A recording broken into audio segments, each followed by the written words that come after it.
Шестые юношеские игры боевых искусств Северной Осетии стартовали во Дворце спорта «Манеж». Открыл соревнования глава республики Таймураз Мамсуров. Он поприветствовал участников и отметил, что наш регион всегда славился своими спортивными традициями, в том числе и в боевых искусствах. С пожеланием успешной борьбы, успешных схваток, ярких побед и атмосферу взаимного уважения и любви к боевым искусствам я объявляю 5-е детско-юношеские игры боевых искусств республики открытыми.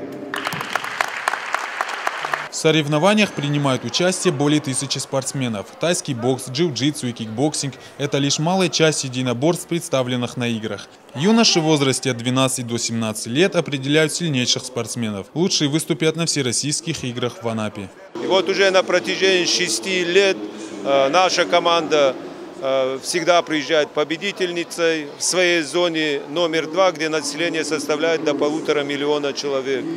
Это нужно для того, чтобы дети, они были заняты, чтобы они вели здоровый образ жизни, потому что они сегодня дети, завтра это взрослые парни, которые будут защищать свою родину. Ежегодно в Северной Осетии сотни детей пополняют секции боевых искусств. Наша школа традиционно одна из сильнейших в России. И на этот раз уровень соревнований оправдал все надежды, как специалистов, так и болельщиков. Аслан Томаев, Борис Сопоев, Осетия ТВ.